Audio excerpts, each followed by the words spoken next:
The crystal city of Zephyr Prime gleamed under 3 artificial suns. Commander Veltar stood 12 feet tall, his crystalline body catching the light and throwing rainbows across the command chamber.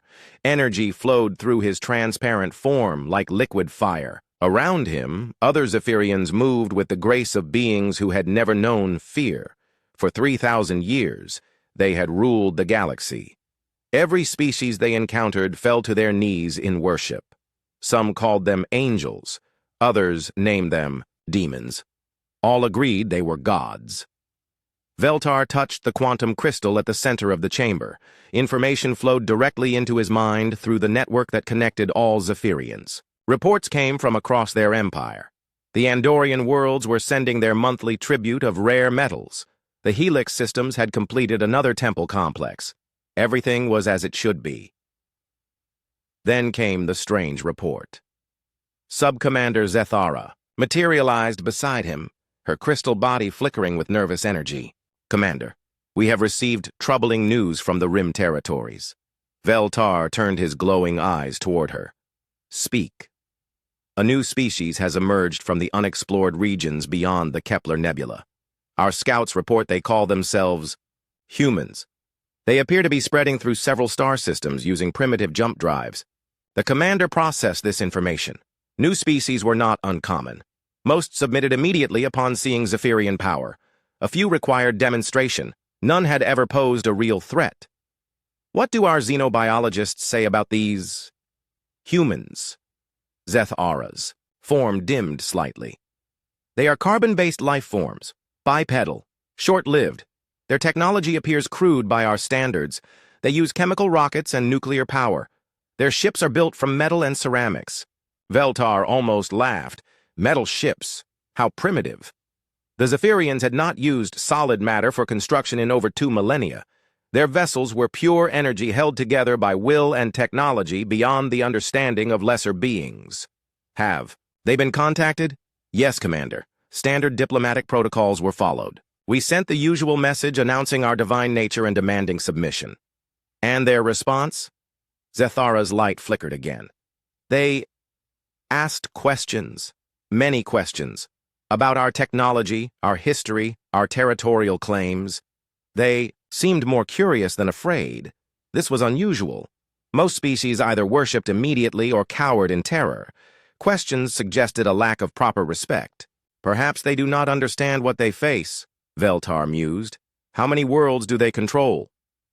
"Our intelligence suggests at least 12 inhabited systems, possibly more. They seem to expand rapidly once they establish a foothold." 12 systems. That was more than most species controlled when first contacted. Usually, the Zephyrians encountered civilizations with only 1 or 2 worlds. This could explain their strange confidence. Veltar moved to the great viewing portal. Beyond the crystal walls, the Zephyrian home fleet hung in space like jewels against black velvet. Hundreds of ships, each one a masterpiece of energy manipulation and quantum engineering. The smallest could destroy a planet. The largest could tear apart a sun. "Prepare the eternal radiance for departure," he commanded. "Select a crew of our most experienced officers. We will visit these humans personally and show them the true meaning of divine power." The Eternal Radiance was a deity-class dreadnought, one of only 7 such vessels in existence. 3 kilometers long and built entirely from crystallized energy, it could phase between dimensions, manipulate gravity, and channel the power of stars. No species had ever seen such a ship without immediately surrendering. Captain Zethara, now promoted to command the vessel, felt the familiar thrill of absolute power as she bonded with the ship's consciousness. The Eternal Radiance was not just a machine, but a living extension of Zephyrian will. Through it, she could reshape reality itself. The journey to human space took 7 standard cycles. The ship moved through dimensions beyond normal space, traveling, paths known only to the gods. As they approached the target system, Zethara reviewed the intelligence reports. The humans had chosen a world they called New Geneva. It orbited a yellow star similar to their home sun. Scans showed a population of nearly 10 million spread across 3 continents. Their cities were built from concrete and steel, primitive but densely populated. "They have no orbital defenses," reported the tactical officer. No energy shields, no quantum barriers. Their largest ships appear to be cargo vessels. Zethara smiled, an expression of pure light rippling across her features. This would be simple. The humans would see the eternal radiance emerge from hyperspace in all its glory, witness its impossible beauty and power, and immediately submit. Another species would join the collective as worshippers and servants. "Begin emergence protocols," she commanded. "Full ceremonial display. Let them see their gods arrive." The eternal radiance slipped back into normal space, like a sunrise made solid. Energy cascaded from its crystal hull in patterns designed to inspire religious awe. The ship's arrival created artificial aurora that painted the entire system in colors that had no names. Space itself seemed to bend around the vessel's presence. Zethara opened communication channels, her voice carried by quantum waves that reached every receiver in the system simultaneously. The words came in perfect translation to every human language. "Primitive beings of this world, you stand in the presence of the divine. I am Captain Zethara of the Zephyrian Collective, herald of the eternal gods who rule this galaxy. You will submit to our authority and accept our guidance. Resistance is not possible. Defiance will not be tolerated." She waited for the usual response. Panic. Chaos. Emergency broadcasts from world leaders begging for mercy. Religious leaders declaring the arrival of true gods. Military forces standing down in the face of obvious superiority. Instead, the humans did something unexpected. They responded with questions. "Unknown vessel, this is New Geneva Traffic Control.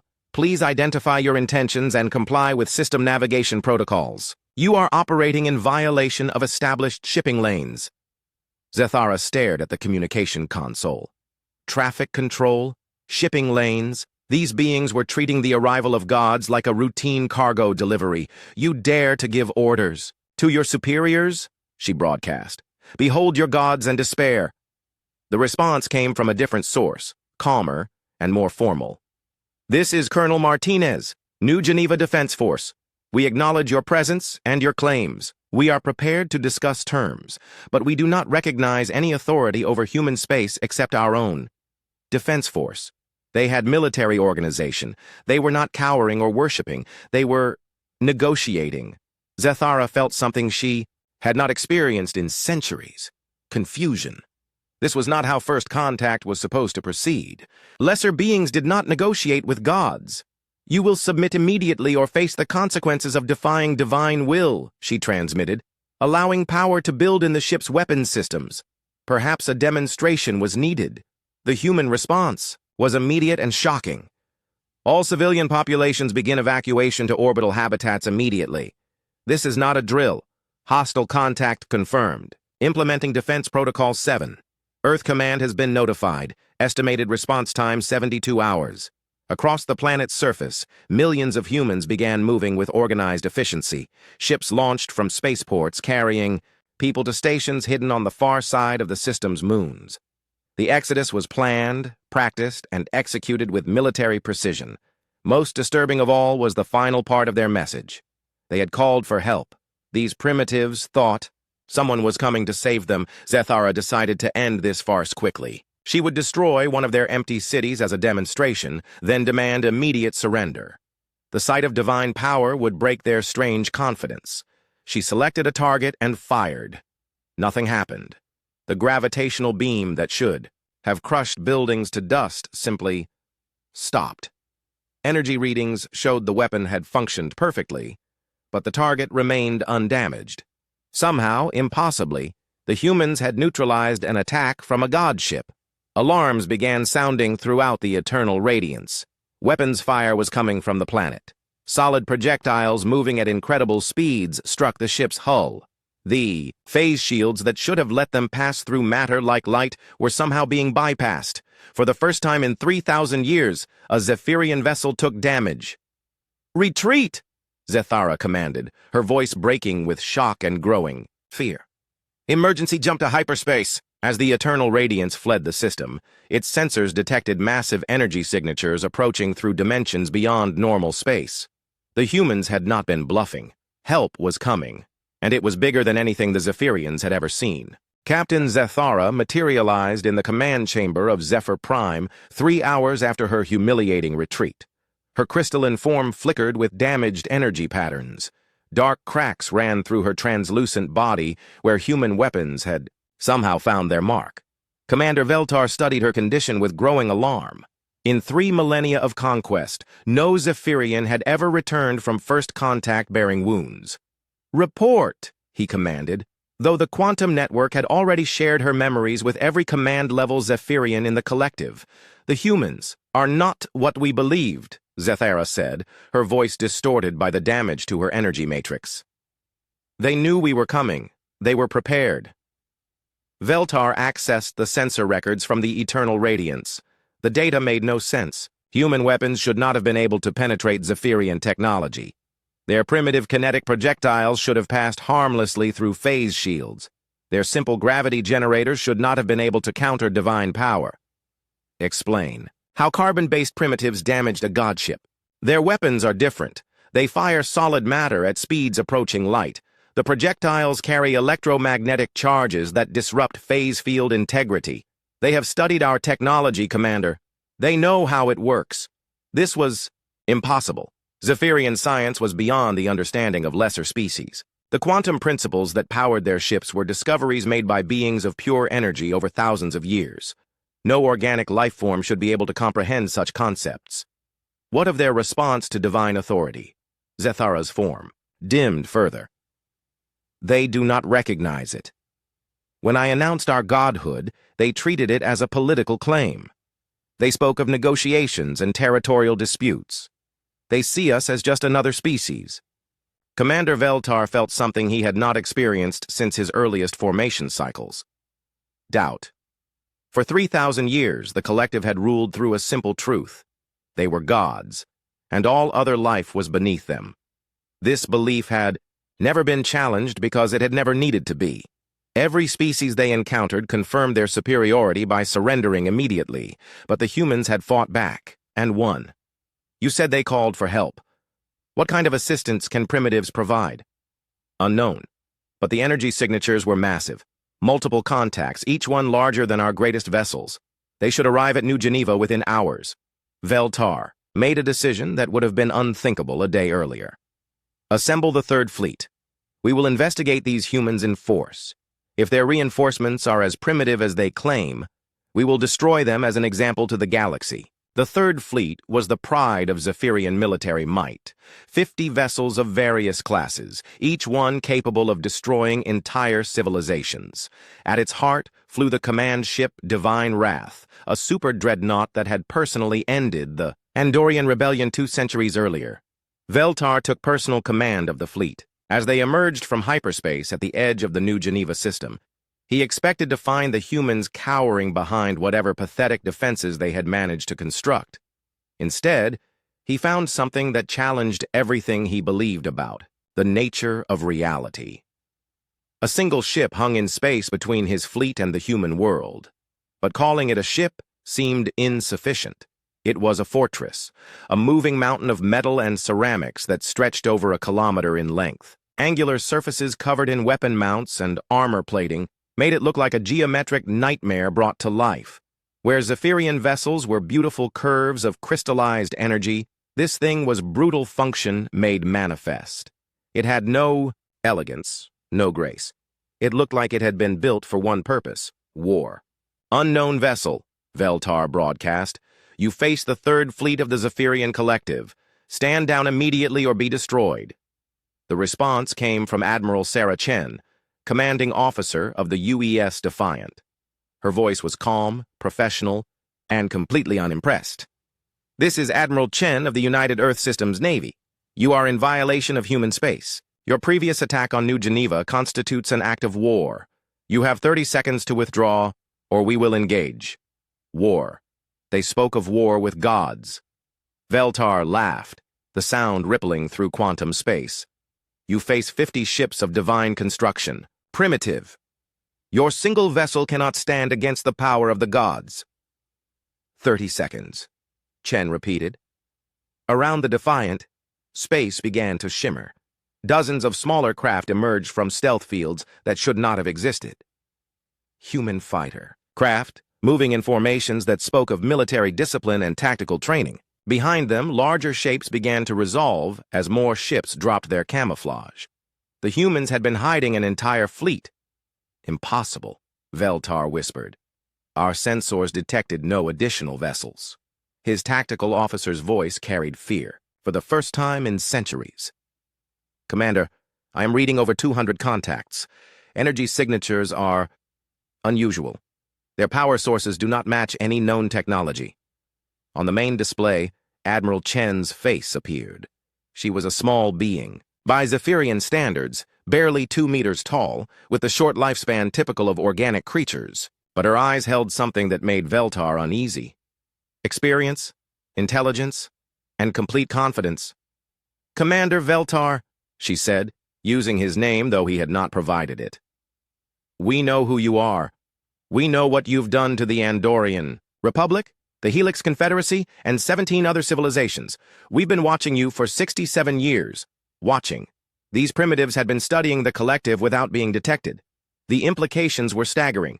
You claim to be gods, Chen continued. Our analysis suggests you are an advanced crystalline species using energy manipulation technology and psychological warfare to maintain control over a galactic empire. Impressive, but not divine. Silence, Veltar roared, his fury causing energy storms to cascade through the command chamber. You will face the wrath of true gods. He ordered the fleet to attack. The battle that followed shattered 3,000 years of Zephyrian certainty. Human vessels moved with tactical precision that seemed to anticipate every Zephyrian maneuver. Their weapons struck with devastating accuracy. Most shocking of all, their defensive systems adapted in real time to Zephyrian attacks. The first salvo of divine energy beams struck the Defiant's shields and simply dissipated. Somehow, the humans had developed technology that could absorb and redirect pure energy. When Zephyrian gravity weapons tried to crush the human ships, localized counterfields neutralized the attacks, but the humans struck back with something the Zephyrians had forgotten existed in modern warfare: physical projectiles. Railgun rounds, accelerated to impossible speeds, tore through Zephyrian hulls. Nuclear warheads detonated against ships that had not taken damage in centuries. How are they doing this? Veltar demanded as the divine wrath shuddered under human fire. Their technology is different from ours, his science officer reported. Where we have perfected energy manipulation, they have mastered matter control. Their weapons are crude but effective. Their ships are primitive but durable. Around them, the Third Fleet began to break apart. Not destroyed, but damaged, confused. For the first time in their existence, Zephyrians were learning what it meant to face an enemy that fought back effectively. The Defiant moved through the battle like a predator among prey. Its weapons tracked multiple targets simultaneously. Its fighters swept through Zephyrian formations, piloted by beings willing to risk their short lives for tactical advantage. Most disturbing of all, human jamming technology began interfering with the quantum network that connected all Zephyrian minds. Individual ships found themselves cut off from the collective consciousness, forced to act independently. Without the shared intelligence that had made them godlike, they became merely powerful. Commander, his communications officer reported, voice breaking with panic, the humans are broadcasting on all frequencies. They are telling the galaxy that gods can bleed. Across Zephyrian space, subject species received the impossible message. Humans had engaged the divine fleet in battle and were winning. The gods were retreating. On 18 worlds, resistance movements that had been dormant for centuries began to stir. Veltar stared at the tactical display in horror. Half his fleet was damaged or destroyed. The remainder was in full retreat. The humans had achieved something no species had ever accomplished. They had defeated the gods in open battle. All ships, withdraw to hyperspace, he commanded, his voice hollow with disbelief. As the surviving Zephyrian vessels fled, Admiral Chen opened communication channels one final time. Commander Veltar, tell your collective this. Humanity does not kneel to false gods. We've seen your technology, studied your tactics, and found them wanting. The next time you enter human space, we will be ready. The Third Fleet limped back to Zephyr Prime, bearing news that would shake the collective to its crystalline core. The age of unchallenged divine rule was ending, and somewhere in the darkness between stars, more human ships were moving. The emergency session of the Zephyrian High Council had never been called with such urgency. In the crystal towers of Zephyr Prime, the greatest minds of the collective gathered to face an impossible reality. Their divine authority had been challenged, and they had lost.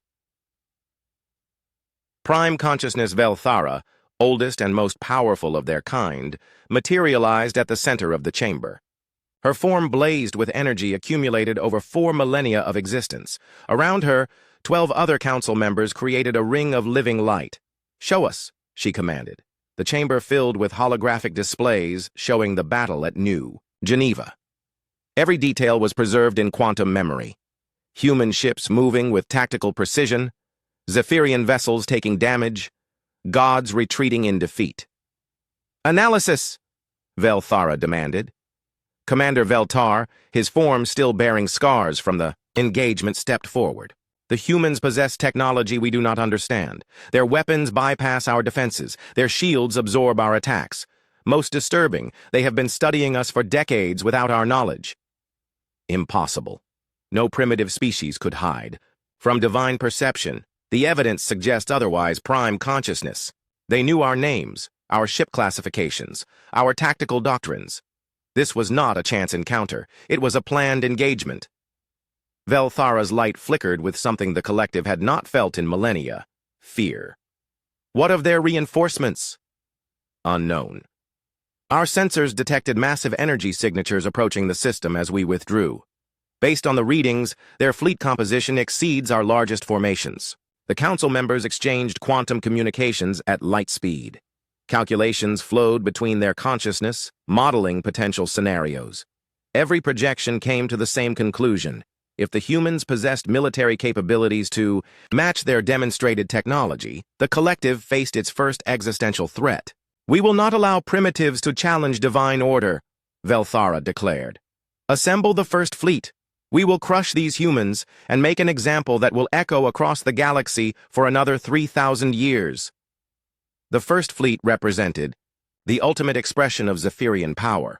200 vessels, including 5 super dreadnoughts, each one capable of sterilizing entire star systems. At its heart flew the flagship Eternal Dominion, a mobile fortress that housed the Prime Consciousness herself. But as the fleet prepared for hyperspace translation, long-range sensors detected something that changed everything. "Prime Consciousness," the sensor operator reported, his voice trembling. "We are receiving quantum communications from the Kepler sector. Human vessels have been detected in 17 different systems simultaneously." The chamber fell silent. 17 systems meant the humans had not sent their entire fleet to New Geneva. They had forces spread across a front spanning hundreds of light years.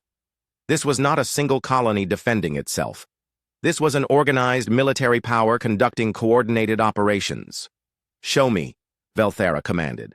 The holographic display expanded to show the entire sector. Red indicators marked human vessel concentrations.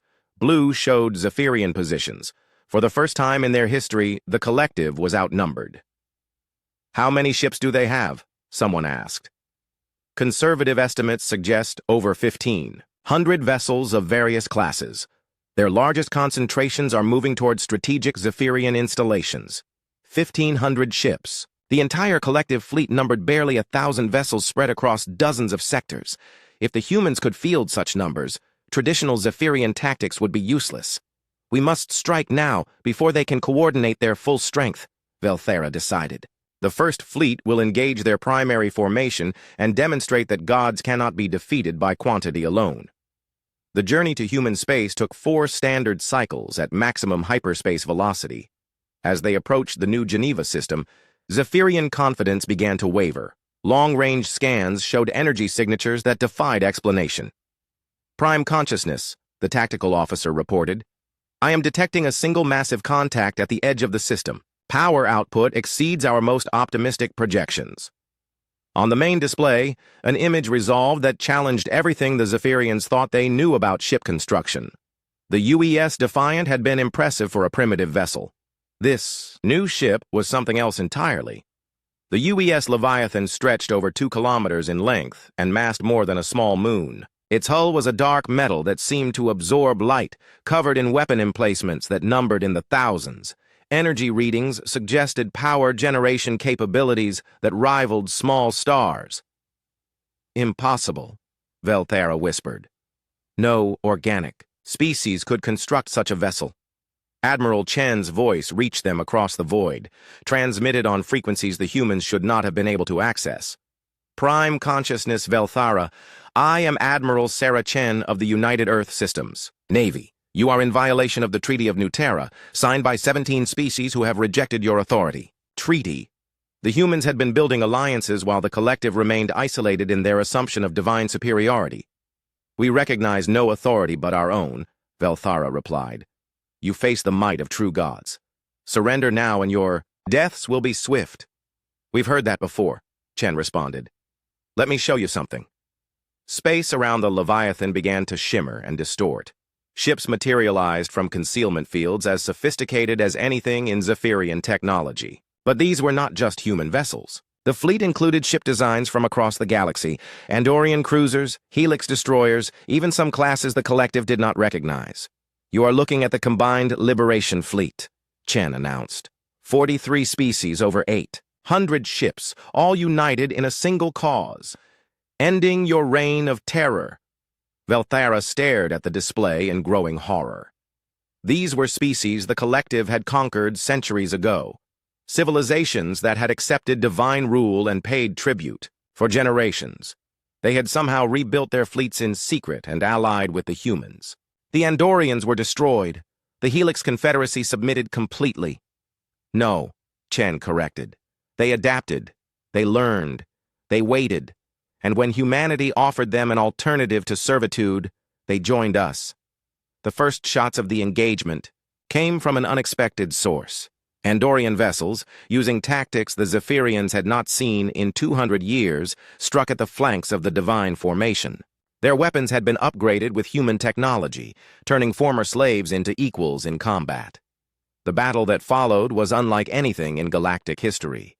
The Zephyrian First Fleet, masters of energy manipulation and quantum warfare, found themselves fighting an enemy that had learned from every previous defeat.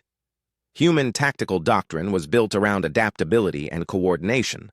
When faced with superior individual technology, they used numbers and alliance cooperation to overwhelming advantage. The Leviathan proved to be more than just a large ship. It was a mobile command center coordinating the actions of hundreds of vessels in real time. Its AI systems processed tactical data at speeds that exceeded Zephyrian quantum networks. When divine energy weapons struck its hull, the attacks were absorbed and redirected into the ship's own systems, making it stronger. "Prime Consciousness," the tactical officer reported in panic. "Their flagship is not just defending against our attacks. It is learning from them. Each subsequent strike is less effective." Around them, the First Fleet began to suffer casualties for the first time in their existence. Ships that had served for millennia, vessels that had been present at the conquest of entire civilizations, were being destroyed by former slaves fighting alongside human upstarts. Most devastating of all was the realization that the humans had been holding back during their previous encounters. The technology demonstrated at New Geneva had been a fraction of their true capabilities. They had been testing Zephyrian responses, gathering data, preparing for this moment. "All ships, emergency withdrawal," Velthara commanded as explosions racked the Eternal Dominion. "Retreat to hyperspace." But the humans were ready for that too. Jamming fields prevented clean hyperspace transitions. Ships trying to flee found themselves trapped in normal space, forced to fight their way clear of the engagement zone. As the surviving Zephyrian vessels finally escaped, Admiral Chen transmitted a final message that would echo across the galaxy. "To all species under Zephyrian control, you have seen gods bleed. You have watched their fleets retreat in defeat. The choice is now yours. Continue to serve false deities, or join us in building a galaxy based on cooperation rather than domination." Velthara stared at the tactical display showing the scattered remains of her once invincible fleet. Half the ships were destroyed or missing. The survivors bore damage that would take years to repair. But the physical losses were nothing compared to the psychological impact. The myth of divine invincibility was shattered. Across Zephyrian space, subject species began to receive broadcasts showing their gods in retreat. Resistance movements, activated on dozens of worlds. The quantum network that had held the collective together began to fracture under the weight of doubt and fear. For the first time in 4,000 years of existence, Velthara experienced genuine terror. The humans had not just defeated them in battle. The quantum network that had connected Zephyrian minds for millennia was breaking apart. Across their empire, individual consciousness nodes were going dark as species after species declared independence from divine rule. The collective, once united in their certainty of godhood, now fractured into confused and frightened fragments. Prime consciousness. Velthara stood alone in the ruins of her command chamber. Crystalline walls cracked from the psychic shockwaves of civilizational collapse. Reports flooded in from every corner of their former empire. Human fleets appearing in strategic locations. Former subject races joining the rebellion. Zephyrian installations abandoned or destroyed. The worst news came from the core worlds themselves. On Zephyr Prime, young Zephyrians were beginning to question the fundamental truths that had shaped their species for thousands of years. If they were truly gods, how had mortals defeated them? If their technology was divine perfection, why had primitive kinetic weapons proven superior? Commander Veltar materialized beside her, his form flickering with damaged energy patterns that matched her own. Prime consciousness. We have received a communication from Admiral Chen. She requests negotiation. The word felt foreign in the quantum space between them. Gods did not negotiate. They commanded and lesser beings obeyed. But the evidence of their defeats was impossible to ignore. What does she propose? A meeting. Neutral space. She claims to have information that will explain recent events. Velthara considered the offer. Every tactical analysis suggested the humans were planning another attack. Their fleets were moving throughout Zephyrian space with impunity, liberating world after world. The logical response would be to gather their remaining forces and strike back, but logic itself had failed them. The humans operated outside every predictive model the collective had developed. Perhaps understanding their enemy was more important than fighting them. Arrange the meeting, she decided, but maintain full battle readiness. If this is a trap, understood, Prime consciousness. The rendezvous took place in the Epsilon Void, a region of empty space that had served as neutral ground for diplomatic meetings in the ancient past, before the Zephyrians had abolished the need for diplomacy by establishing their divine rule. Velthara arrived with a small escort of 5 vessels, including her personal flagship. She expected to find a similar human force waiting for them. Instead, she found herself facing the largest military fleet ever assembled in galactic history. Over 2,000 ships filled the void in perfect formation. Human vessels formed the core, but they were joined by representatives from dozens of species the collective had thought completely subjugated. Andorian dreadnoughts flew alongside Helix battlecruisers, former slave races that had not been seen. In space for centuries now commanded ships built with combined technologies. At the center of this massive formation hung the Leviathan, Admiral Chen's flagship. But it was no longer alone. 2 more vessels of similar size flanked it, their dark hulls bristling with weapons that could crack planets. Prime consciousness. Admiral Chen's voice reached her through quantum communication channels that should have been impossible for organics to access. Welcome to the future. The meeting took place aboard Chen's flagship, in a chamber designed to accommodate both energy-based and organic life forms. Velthara materialized in her full glory, 12 feet of crystalline perfection radiating divine power. Around her, holographic displays showed the true scope of human capability. You wanted to understand how mortals defeated gods, Chen said without preamble. The answer is simple. You were never gods to begin with. The human admiral activated a 3-dimensional display that filled the chamber. Star maps appeared, showing galactic civilization spanning back thousands of years before Zephyrian dominance. Your species achieved energy manipulation technology approximately 4,000 years ago. Impressive, but not unique. At least 12 other species in this galaxy had developed similar capabilities. You weren't the first, and you weren't the most advanced. Velthara's form flickered with shock. Impossible. We are the oldest civilization. We achieved consciousness when this galaxy was young. No, Chen corrected. You achieved arrogance when this galaxy was diverse. Look at this data.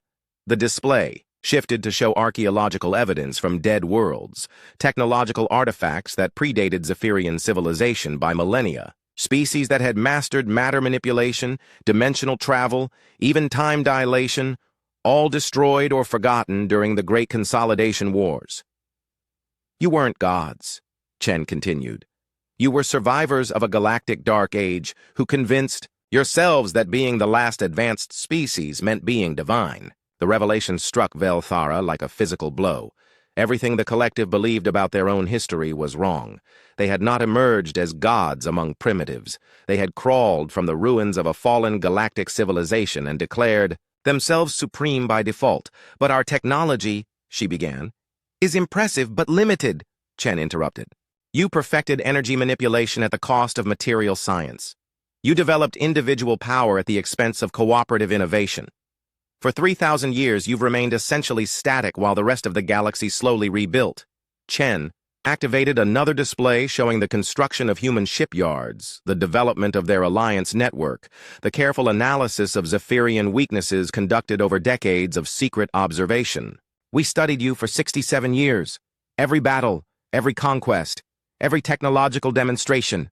We analyzed your psychology, your tactics, your fundamental assumptions about warfare and civilization, and we realized something you never understood. Cooperation beats dominance every time. You lie, Velthara said, but her voice carried doubt for the first time in millennia. Our empire spans thousands of worlds. Your empire spans thousands of slaves, Chen corrected. Slaves don't innovate, they don't create, they don't push boundaries or develop new technologies, they just serve. For 3,000 years, you've been ruling over a stagnant civilization that you kept deliberately primitive to maintain your own superiority. The truth was devastating in its simplicity. The Zephyrians had conquered the galaxy by maintaining technological supremacy, but that same supremacy had prevented them from growing beyond their current capabilities. Meanwhile, species like humanity had been forced to innovate, adapt, and cooperate just to survive. Your greatest weakness, Chen explained, was believing your own propaganda. You told yourselves you were gods for so long that you stopped questioning, stopped learning, stopped growing. When we appeared with different solutions to the same problems, you couldn't adapt because adaptation would mean admitting you weren't perfect. Velthara studied the tactical displays showing human ship designs.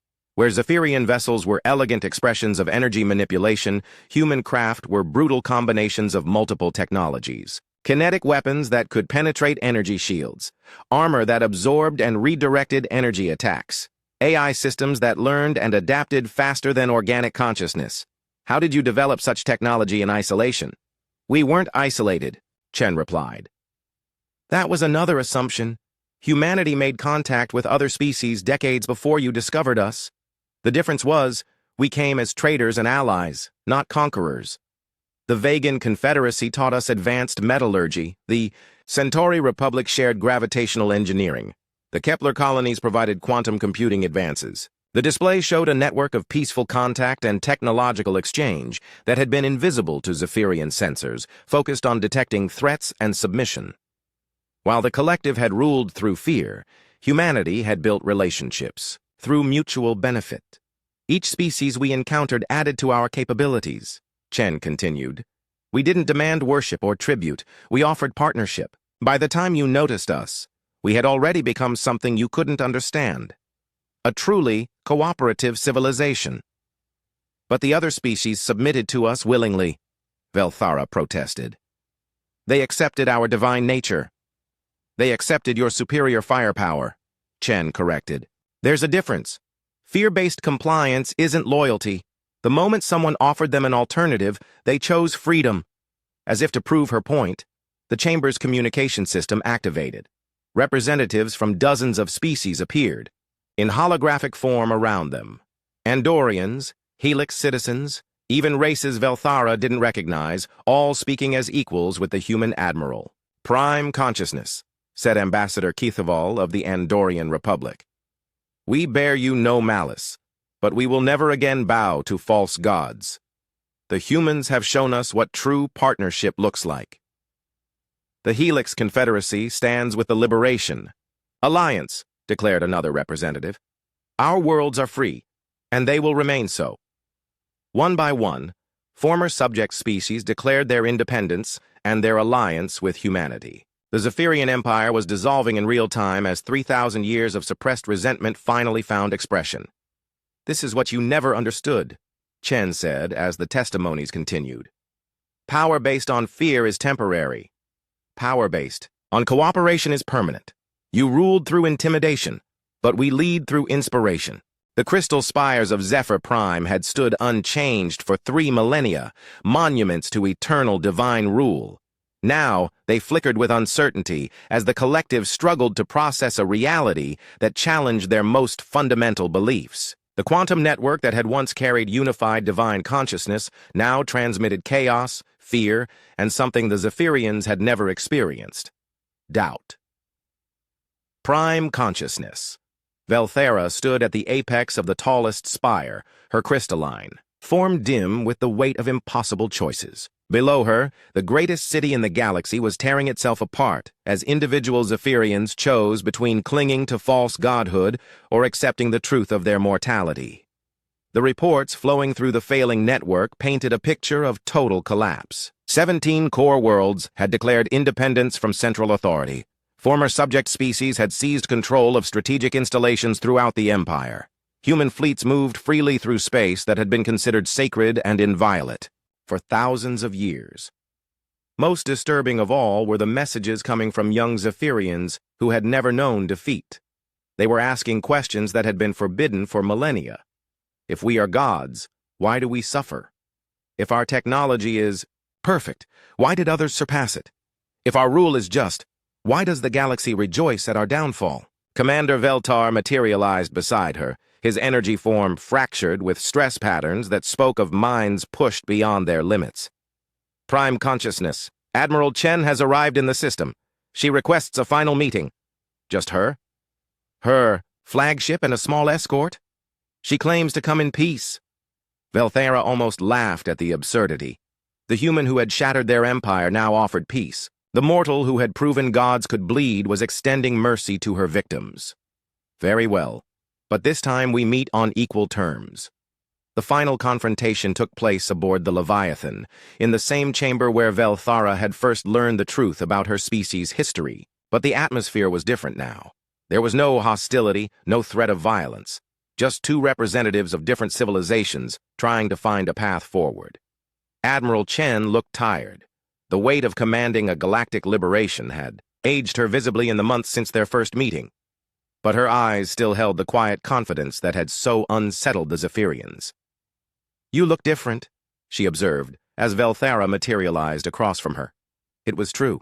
The prime consciousness no longer blazed with divine radiance.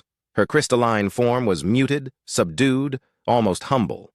The burden of godhood had been lifted, and with it had gone the arrogance that had defined her species for so long. "We are different," Velthara admitted. "Your truth has changed us in ways we are still discovering." "Good," Chen said simply. "Change is growth. Growth is life." They sat in silence for a moment, 2 beings from different worlds trying to bridge the gap between former enemies. Finally, Velthara spoke. "Why did you come here personally? Your victory is complete. You could have simply demanded our surrender." Chen leaned forward, her expression serious. "Because this isn't about victory. It never was. This is about building something better than what came before." She activated a holographic display showing the current state of the galaxy. Where once there had been a rigid hierarchy with Zephyrians at the top and everyone else beneath them, now there was a complex web of alliances and partnerships. Trade routes connected former enemies. Cultural exchanges fostered understanding between species that had been isolated for centuries. "Look at what's happening out there," Chen said. "Former Zephyrian worlds are sharing their energy manipulation technology with the Andorian Republic. Helix engineers are working with human scientists to develop new propulsion systems. Species that have been enemies for generations are learning to cooperate. You have built your empire, Velthara observed. No, Chen corrected firmly. We've built a community. There's a difference. Empires are about control. Communities are about cooperation. The distinction was subtle but profound. The Zephyrians had ruled through dominance, maintaining their position by keeping others weak and divided. The humans led by bringing others up to their level, creating strength through unity rather than suppression. What role is there for us in this community? Velthara asked. Whatever role you choose to take, Chen replied. Your species has capabilities that could benefit everyone. Energy manipulation, quantum consciousness, crystalline engineering, these are valuable gifts. The question is whether you're willing to share them freely rather than hoarding them for dominance. It was an offer of redemption disguised as practicality. The Zephyrians could join the galactic community as equals, contributing their knowledge and abilities to the common good. But it would mean abandoning their claims to divinity and accepting their place as just another species among many. And if we refuse? Chen's expression didn't change, but steel entered her voice. Then you'll be left behind. The galaxy is moving forward with or without you. You can either be part of the future or a relic of the past. The choice was stark, but fair. Evolution or extinction. Growth or stagnation. Community or isolation. Velthara thought of her people, scattered and confused, clinging to beliefs that had proven false. They could continue down that path, becoming increasingly isolated as the rest of the galaxy united around human ideals of cooperation and mutual respect. Or they could take the harder path of admitting their mistakes and working to build something better. There is something you must understand, she said finally. Many of my people will not accept this easily. The concept of godhood has been central to our identity for thousands of years. To abandon it now will be the hardest thing they've ever done, Chen agreed, but also the most important. True strength comes from admitting weakness. Real wisdom begins with acknowledging ignorance.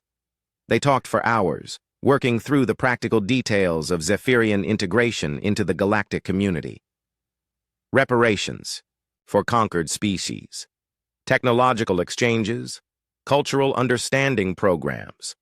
It was complex, difficult work that would take generations to complete, but for the first time in centuries, it felt like progress rather than stagnation.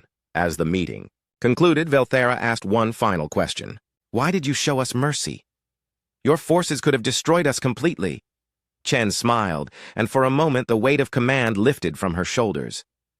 Because that's not who we are. Humans don't seek to destroy our enemies. We seek to transform them into allies. The galaxy is vast enough for all of us to find our place in it. The final image of the story showed the Leviathan departing Zephyr Prime, not as a conqueror claiming spoils, but as a friend extending a hand to those who had fallen. Behind it, the crystal spires of the Zephyrian capital flickered with new patterns of light as an ancient species began the long journey toward wisdom. Across the galaxy, former subjects and former masters worked together to build something unprecedented, a truly cooperative civilization based on mutual respect rather than dominance. The age of gods was over. The age of partnership had begun. In her private chambers aboard the Leviathan, Admiral Sarah Chen looked out at the stars and smiled. Humanity had faced beings who claimed divinity and proven that the greatest power in the universe was not the ability to dominate others, but the wisdom to lift them up. The future belonged to those who understood that true strength came not from standing above others, but from standing beside them as equals under the infinite sky. And in that future, there was room for everyone. Even former gods, learning what it meant to be mortal and finding that mortality was not a weakness to be feared, but a gift to be embraced.